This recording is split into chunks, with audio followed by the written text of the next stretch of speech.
Well, good morning to everyone. HR Team Care. Well, hell, haven't you been doing it tough? Okay, so today what we're going to do is look at some of the 3 key areas of perception and what you can do to make your life better. Because, of course, pre-COVID, this is what life was like. You know, people were coming in and they were giving us the typical HR requests, and then COVID hit. And you are now inundated not only with more work than before, but dealing with the strange situation that is COVID. So pretty much our life has changed along with everyone else, but in a unique HR way. So here's just 5 reasons why we're doing it tough. First and foremost, you're supporting everybody else. And that's typically what HR does. You know, we're all concerned about how everybody else is doing. And then our workload has escalated, and boy, has it escalated. Research has also shown that across the globe, difficult, angry calls/contacts have increased by 60%. So if you typically before had, you know, let's say 10-15% of your calls were tricky, or your contacts with people were tricky, this has escalated. The other thing that's happening is organizations are having to invent how they deal with COVID literally as the situation unfolds. And, you know, it's a few steps forward, more steps back. Now we'll try this. And since the organizations are actually inventing the logistics on the fly, often they're just tossing stuff at us and saying, look, can you manage that? What about this? How do you do that? Oh, now we have to go virtually. Everyone's working from home. Oh, damn, we don't have policies for any of those things. Oh, HR, can you just write policies from working from home? Could you just do this? Could you just do that? And it escalates. And all of these things that you didn't need before, because we didn't need necessarily all these virtual policies, now become immediately important. And of course, on top of all that, just as individuals, we are also having to deal with the impact of COVID. And if you actually have an international, I do a lot of work with the resources, and in many cases, they have an international workload. So even though we might be doing kind of okay here in Australia, you know, you will be alongside people who have their family, their loved ones in countries who aren't doing as well and don't maybe have the supports that we do. So there's no doubt we're doing it tough. And of course, the HR BAT system's up there, because anything that's tricky, you know, it's, oh, look, somebody's got upset, call HR. Oh, someone's really difficult to deal with and the manager can't or doesn't want to deal with them, hey, that's fine, that's HR. You know, as a psychologist, particularly when I'm on site with the mining companies, I'll be there to do, you know, one specific thing, and the next thing you know, a ute will come charging up. One of the superintendents will say, oh, Tracey, can we get you? Can you come and talk to someone about such and such? And, you know, I'm kind of like, your equivalent. It's when in doubt, let's run and ask the people experts. And of course, you know, the organisation is sort of saying, you know, we've got to deal with all of these sorts of things. Let's go charging right ahead. And we're going, whoa, hang on a minute. Could we just think through some things? So we can be struggling. We're used to having the answers, and right now we don't. You know, circumstances, very little of it is business as usual. We don't know what to do for right now, and we're often being asked to predict what the future is going to look like, and nobody really knows at this point.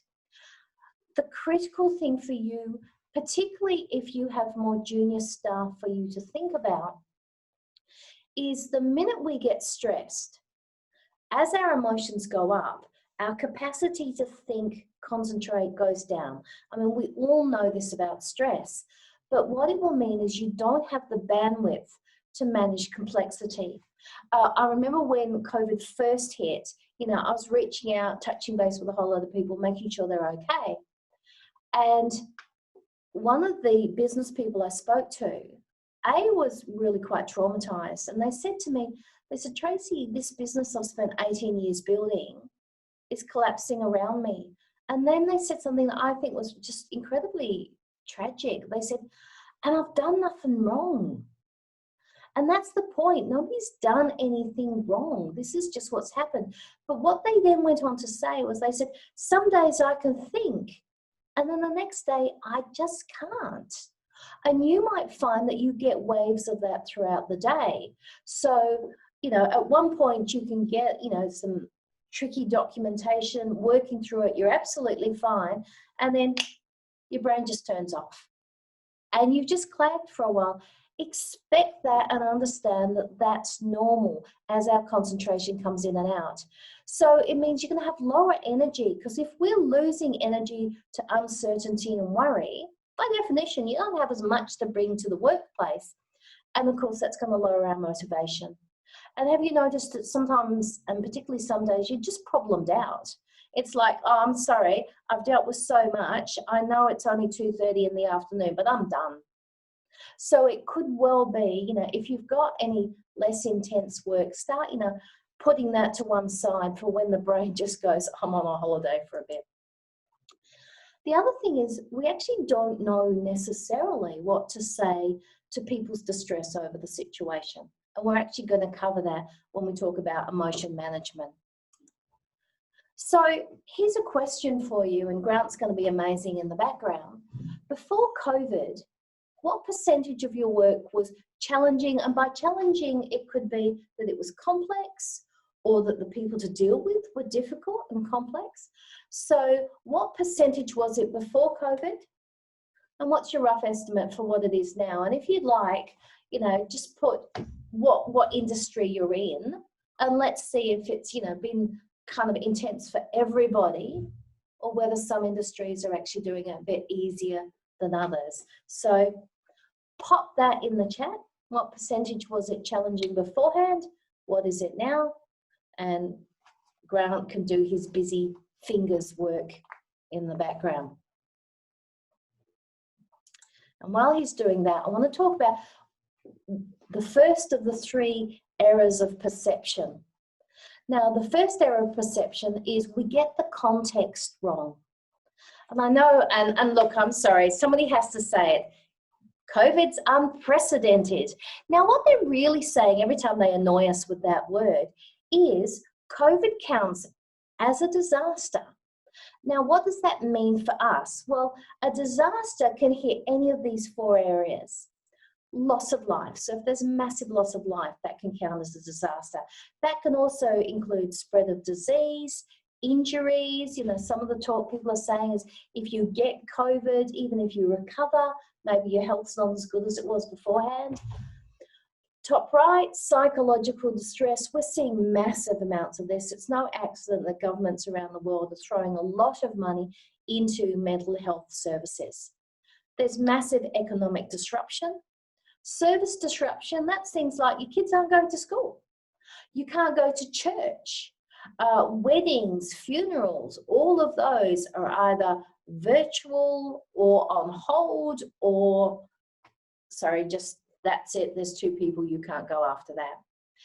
Now, damage to natural environment. Those first 4, by the way, COVID ticks all 4 of those boxes. Now, of course, in Australia, damage to the natural environments, we had the joys of the bushfires not that long ago. And so that counted very much as a disaster. Damage to the built environment, that basically means, towns got burnt out. There was a massive hailstorm in Canberra. People are still trying to get things fixed from that. So any of those on a large enough scale counts as a disaster. COVID ticks the top 4, and some of you are still dealing with others in the past. So what this means is it's unexpected. It's out of the blue. We have little or no mental preparation for it, so there is that shock value up front. It certainly creates a sense of significant threat to ourselves and others. Now, when we say threat, that can be actually a threat on our competence. It can be a threat to where I see my career going. Younger people can go, well, it's a threat to what sort of career I can even have. So these things are a lot broader than they might immediately appear. It certainly challenges our sense of fairness and safety. The world is a lot more insecure a place. And so we then get really stressed. Stressed people feel vulnerable, out of control, overwhelmed. Oh, but remember, when people feel overwhelmed, out of control and vulnerable, who do we call? HR. Now, because this is a disaster, it means that the scaling up for the solution is often larger than what you would do normally. So the error of context is we don't immediately label it as that. So we try and deal with it in the way we would deal normally. So we just want you to pause a bit there, particularly if you have more junior HR staff, and actually really slow them down a bit and say, yes, this is unprecedented. Yes, this is huge. Yes, there are things we need to do. Just don't be surprised if it's harder. And if you don't have the same energy to bear, and if some days you're doing better than others. So that's normal. You know, as someone who is involved in critical incidents, obviously the resources industry, they have lots of things like that. They have a whole load of ancillary procedures to help with that. For a lot of you, you will be in organisations where critical incidents isn't even a common term. And so you're having to develop the whole processes from the beginning. So that first error of context, it means that you're not necessarily thinking about it from a large enough scale. And so that it might feel like your reactions are a bit overwhelmed or inappropriate, when in fact, how you're behaving is quite normal. So Grant, hopefully I've given you enough time. What are our percentages looking like? Okay, I mean, this is quite challenging for my maths, but I'm going to describe it a couple of different ways. Originally, people were from 20 to 60% of cases were challenging, but it tended to be more in the sort of 20 to 40% range.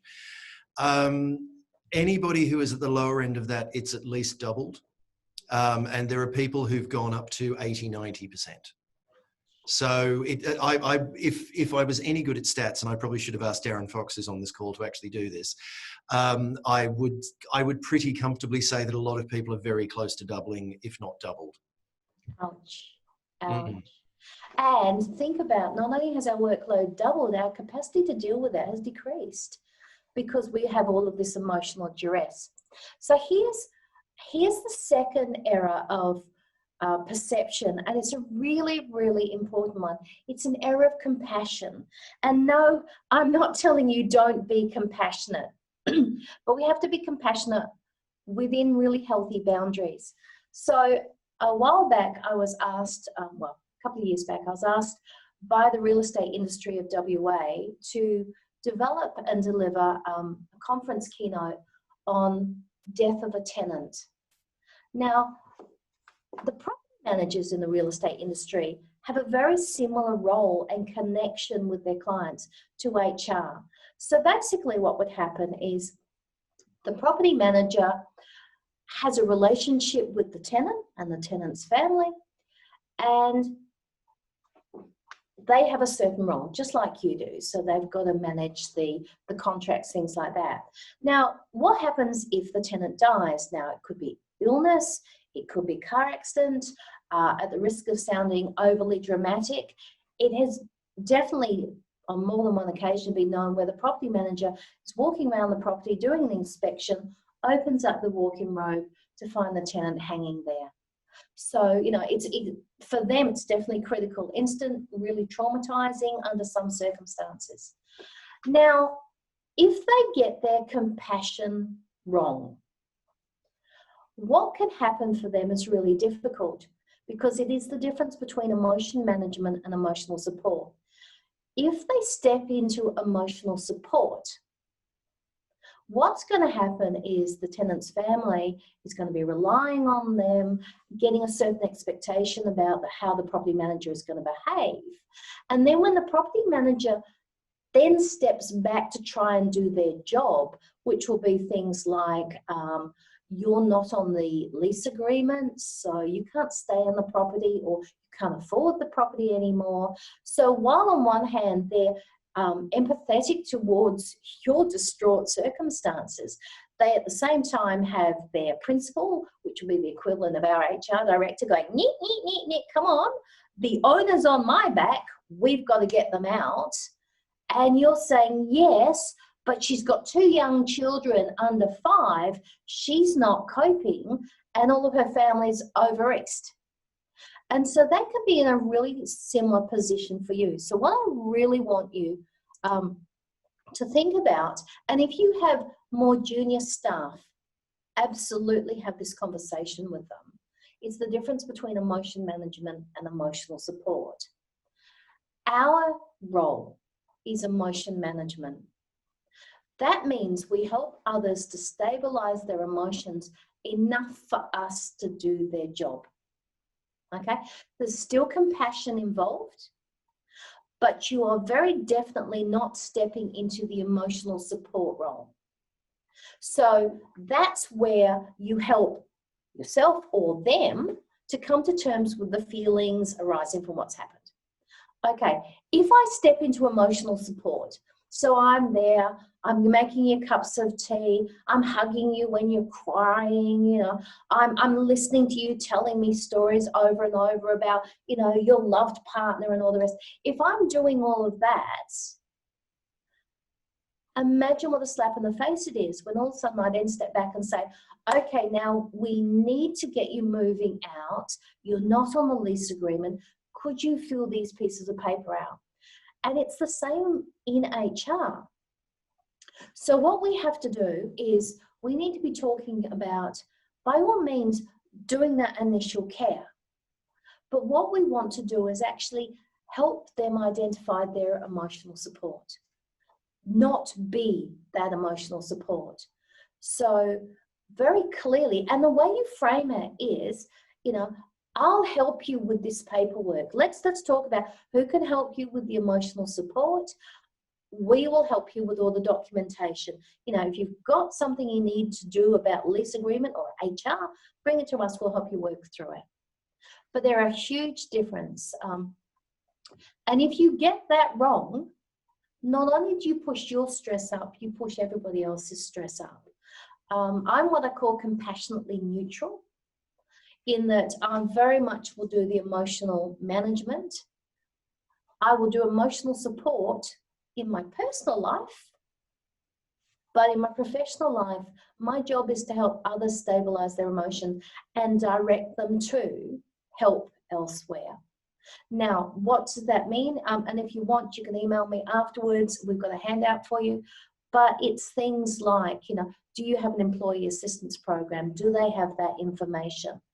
But very particularly if you have junior staff, help them to understand this critical distinction. It's useful for your entire career because it gives you good boundaries around your compassion.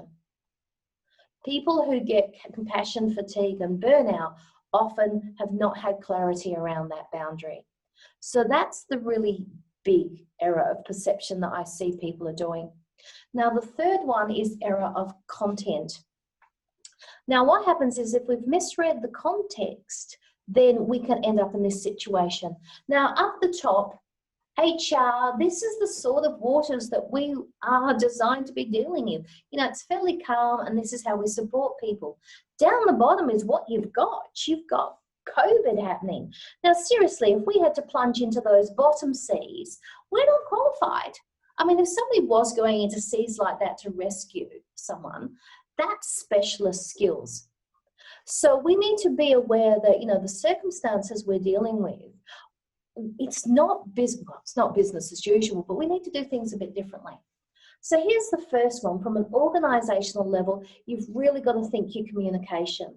Now, whether this is the MD, the CEO, if you're strategic in HR, maybe it's the director of HR, you need to have communication going out. Now, the first thing is, as fast as you can, acknowledge what's going on. Don't leave people to go chatty, chatty, chatty in the background. You want to acknowledge really quickly, and you want to keep people in the loop. Now, if you pay fortnightly, my recommendation is you have a fortnightly at maximum content and contact period, preferably before they get their pay slip. So if there's been any changes, if they're anxious, they've had the information up front. If you pay monthly, don't wait a month. You need to have a more regular, even if the information is nothing's changed. You know, for 2 weeks, hey, life has been the same as it was the last 2 weeks. What a relief. We need to reassure people. Now that includes your junior staff. You know, how people are reacting through these circumstances is normal. And so we do need to reassure people that their responses are typical. And the other thing we have to acknowledge constantly is the ongoing adjustments. People will want to go into blame, and we need to sort of say, look, we are making this up as we go along. And the other thing we acknowledge for people is just because you're uncomfortable doesn't mean you're not coping. Coping and comfort don't have to go hand in hand. So anytime I'm talking with someone and they're getting a bit distressed, I'll go, well, you know, okay, well, that's understandable. And so from our point of view, we need to do an organisational regular communication. Now, from an HR work point of view, you want to go for a layered approach. Now, if you've got a large enough organisation, it would be great if you can then have channels. So your more senior people, your more experienced people, particularly the more emotionally clear about their boundaries people, they might take the more complex channels. But if you're not in a large enough organisation to be able to allocate work to people, here's what you have the mental flag situation. So if it's a normal transaction, then I just resolve the problem like I would. Now, if the yellow flag goes up, critical for you to remember is manage the emotions first. Don't go straight into resolving the problem. I know that feels comfortable and you're under time pressures, but if you don't do that, it slows the whole process down and they don't love you as much. If they're really challenging, you add time. And by time, it means don't necessarily expect to be able to fix that in 1 or even 2 interactions. It might take longer, just because the people you're dealing with are shocked. And shocked people don't process things well at all. So that's the layered approach. If your staff aren't familiar with the Kubler-Ross grief cycle, Google it. Have a 10-minute group chat. This is the typical range of emotions that people go through. There's that denial. Oh, I can't believe this is happening. Anger. Remember in Australia, we had the attacks on Asian-looking people because somebody had to be to blame for the Chinese and Wuhan. And you know, the Asians that are here in Australia, they're going, well, hang on a minute, it wasn't me. But it's that natural reaction of who do I blame? You might have people coming to your staff, they're just depressed. And they won't respond to emails or get back to you, or if they do, they're off topic or they're really aggressive. Now, on the bottom it says emotional support. Does not mean you do that. You do emotional management and you connect them to emotional support. When they start bargaining, you know, and if you're doing involuntary separations and things like that, you're going to get people coming back going, oh, but I had cancer last year. You know, I can't afford to lose my job. Yeah, I have to stay on. And it's not even a choice you get to make. You're doing the paperwork. So for all of these things, let your staff know about it. Acknowledge and normalize their feelings, even while they're doing that for others. Put things into perspective. Traumatized people lose perspective. It's up to us to go, you know, like, this will pass, support's available, a solution will be found.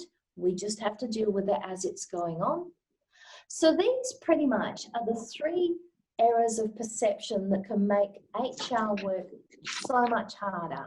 So there is the fact that this is a disaster and it is thrown all normal procedures out the window. As a consequence, it can lead to the error of content. What sort of information are you giving people? But the critical one for you all to bear in mind is emotion management, not emotion support. So 5 things: acknowledge and normalize staff reactions, take time, including channeling, them to the best person, including your staff, communicate, provide checklists and info sheets because we don't remember when we're stressed. Ask your staff to practice emotional management and help them to identify emotional support for themselves and for others. So that's it for me. Grant, any questions that I can help with? So I would, if people have questions, can we please put them into chat? I was going to ask, because we were discussing this kind of before the session came on, of the group of the people who are actually on the call, how many people have their full HR capacity at the moment? Like, if you're dealing with trying to send challenging calls to different parts of the organization or to people who are maybe emotionally better at dealing with them, how many people still have their full staff, or they have lots of people who are taking, enforced week holidays or something like that? So if we could get people to talk about that. I think any other questions that we have there as well. Generally, we run for about 15 minutes of questions from here for people who need to go out. And I'm very surprised we haven't heard from Alistair on this, actually, who generally pops up with something at this point. Tracey, the other sort of thing that we had talked about is that, like, if we were to try and summarize this from the perspective of things that you have to do for your staff, like a lot of the advice you've given here is these are things that your staff might not be entirely aware of, or they might not entirely understand they need to do, or you as a senior person might have a very good idea that this stuff is important, but maybe your younger staff aren't totally aware of it. How would you recommend that people pass that knowledge on? Like, is it one-on-one meetings? Is it getting everybody together and talking about it? All right, well, some of the things that we know have worked really, really well, and it's that getting together in the mornings, even if it's, just a group Zoom meeting, if you're not in the same location, and just have a catch up, just, hi, how's everyone going? I've actually watched people show their background and turn the camera around so you can go, okay, look, behind me, it looks great. Now here's the rest of the house. So that's sort of just human gathering. The alternatives are an early start Monday morning and a Friday afternoon. Microsoft, they do a late Friday afternoon catch up, and I've actually been invited into those, so that's been really nice. So that's sort of thing. Definitely you want to be one-to-one connecting with your staff. Some of the really good managers, now bear in mind we're all super busy, I've noticed that they're trying to catch up with their staff daily. Particularly you would want to be touching base with your more vulnerable staff regularly. The other thing you might do is, as part of those catch-ups as a group, maybe talk about what's the emotional temperature of the organisation, how are people coping internally, how are we doing, and then what's the broader picture for the organisation, and then coming back to, okay, so we're dealing with that, what sorts of useful things have we found are working. So the very 3 things that we've talked about for the broader community work for us. That reminder that how they're reacting, having their emotions go up and down, not being able to think some days, not caring other days, is perfectly understandable if they feel like they're not coping. Because I have people say things like, oh, that's it, I'm not coping. And I'll go, well, okay, tell me more about that, because I noticed that you did this the other day, you did that. Seems to me you're actually coping really well. It doesn't mean you're comfortable. None of us are going to be comfortable throughout this, but yes, we are coping. So the information works broadly. It also works very specifically. HR leaders, take the temperature of your staff. Keep a finger on the pulse. Make sure that you are checking in. That human connection helps level out a whole lot of things. And bear in mind, you're also doing emotional management. It might feel and sound like emotional support, but you need to be aware of what your role is. If you got sucked into emotional support, you're going to start getting enmeshed and a bit overwhelmed yourself. Okay, so we've got a couple more questions. Michelle's asked if you can go back to the slide before. Michelle, was it the slide before you've asked for? Great, let's try that. We can always move if that wasn't the request. And Ross has said there's an intensity and restlessness to managing, yep, that was it, to managing COVID-19. Our internal customers expect more and more from us than ever before. How do we keep people from the C-suite to the front line conscious that there's 30% more volume on our workload? The business hasn't closed sites or stood down people, so for everyone it's business as usual. Okay. And yeah, absolutely. So the first thing is that second one says take time. One of the things is, bear in mind, the C-suite are stressed as well. So we want to be doing the same thing for them. So it's kind of like breathe, talk calmly to them, keep your tones down. Now you can be panicking in the background. And my response to most people is like, yes, absolutely, we can do that. And let's have a look at what resources we need. What's your priority? We're currently doing these other things. So I never say no, and I don't say but, because they need the feeling that something is happening as well. Once you've come, because you're doing emotion management on them, you know, once we've helped normalize their reactions, we can then sort of say, okay, we can definitely do something about that. Let's talk about our options. But seriously, for all of us, particularly if you're dealing with a stressed C-suite, the first thing is take a nice step back, breathe, know that nothing is going to be sorted in the next 5 seconds, 5 minutes, possibly even 5 hours. So we can listen to what they have to say, be attentive, reassure them, and a bit down the track then have actually the more reasoned conversation.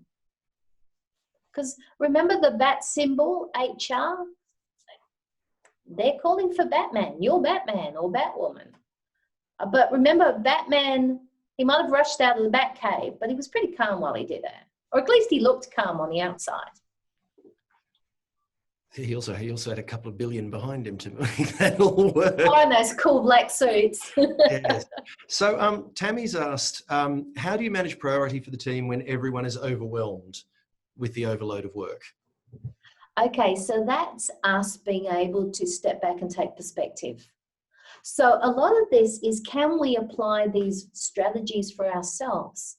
So, well, here's an example. If I get overwhelmed, you know, because work just poured in for me, literally what I would do is step back, clear stuff off my desk, and then actually just grab a sheet of paper. And I know a number of other C-suite people who do this, sit down and go, okay, what's my critical stuff? You can't see the bulk of my desk, but what will happen is I literally take everything off my desk and I pile it across the floor, because if we're visually overwhelmed, we're going to be emotionally overwhelmed.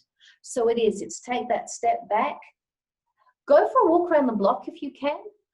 Seriously, the other thing is, if you can't go for a walk around the block, put your phone on for a timer for 2 minutes, literally 2 minutes. And I would do this. And for 2 minutes, I might, just walk in circles. Now, the reason it's 2 minutes is for the first 90 seconds, your brain will be going, I haven't got time for this. I've got so much to do. No, I can't do this. And for 90 seconds, your head's just doing nonsense. And then I've noticed that last 30 seconds, it's almost like somebody goes, oh.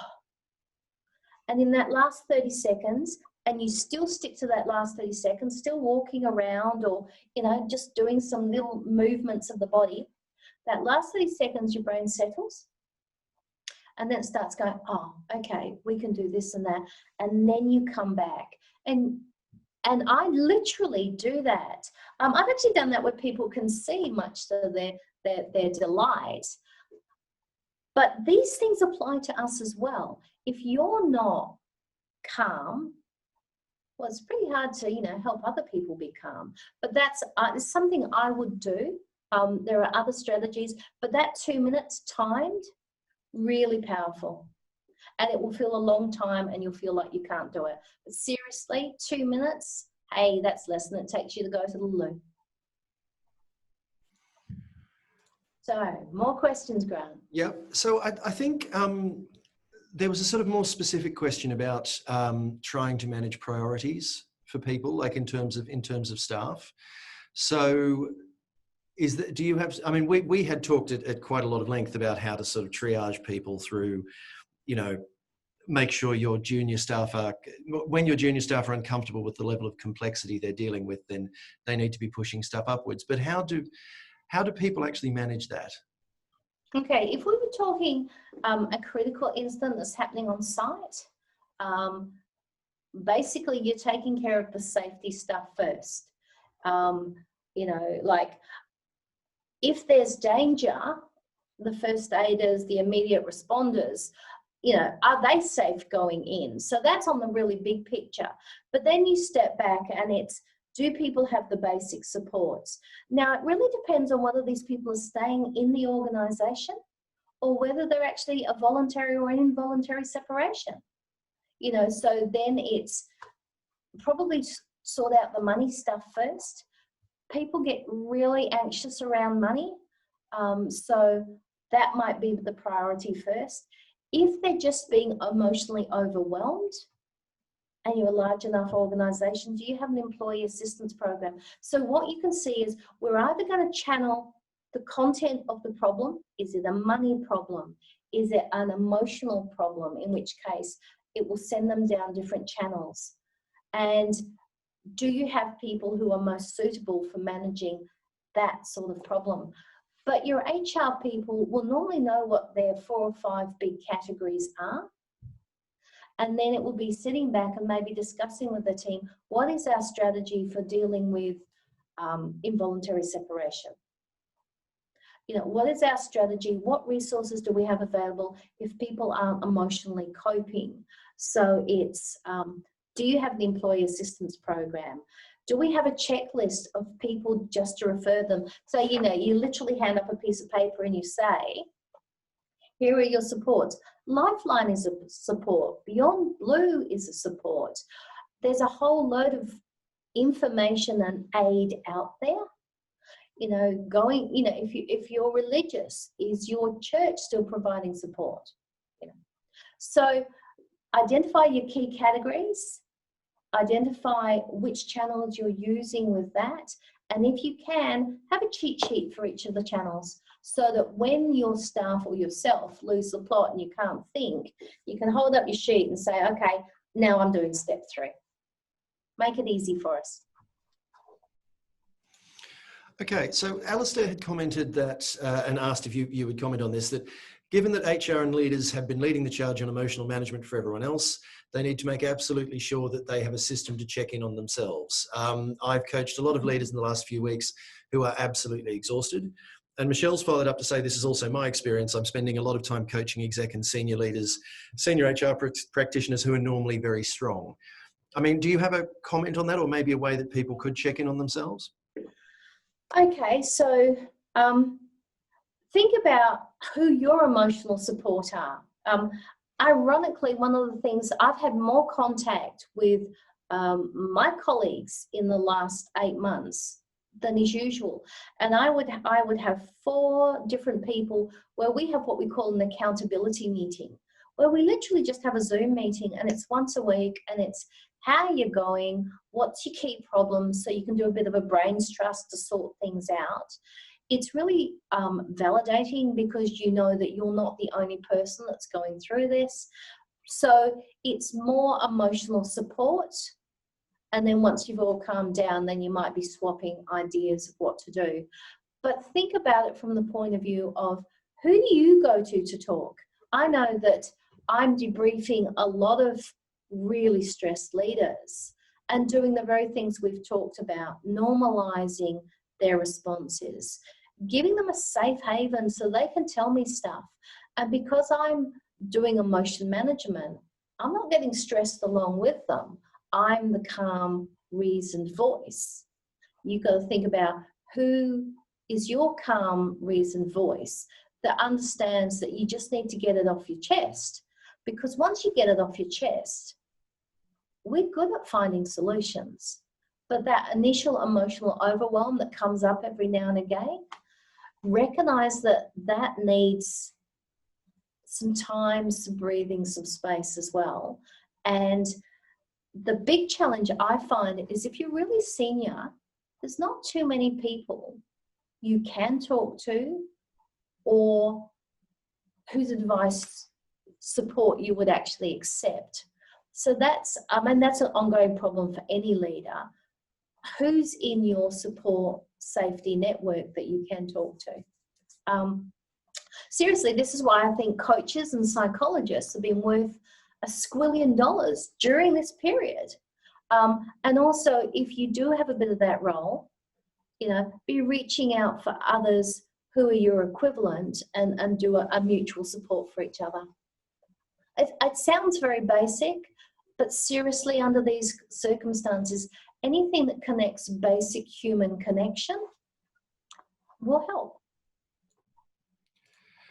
Thank you. So I think we probably have one last question, unless anyone would like to add a further question. This is from Dominic. I think this one's actually really interesting. To what extent should we intervene if an organisation's people are absorbing themselves in and distributing conspiracy theories about COVID? Okay, that's the Kubler-Ross grief cycle. The second stage of that is anger. And an aspect of anger, a subset is, so I have to blame someone. And that's where the conspiracy theories are coming from. One of the things you want to do is, we talked about the preemptive communication that goes out there. So you want to be making sure that you're getting your version out there on a regular, consistent basis. But the conspiracy theory is all about, who do I blame?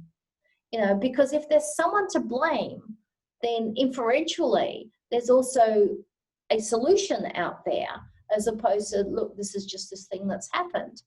So I'm really overt with people. I turn around and I'll say, if you're into conspiracy theories, be aware it's mentally unhealthy. It's around blame. It's externalizing responsibility for finding a solution. Basically, you're giving your power away. Let's bring it back to you. Let's get the facts. There are some organisations that are actually putting out COVID facts. RMIT is one of them. So maybe in your regular communications, you might put links to that.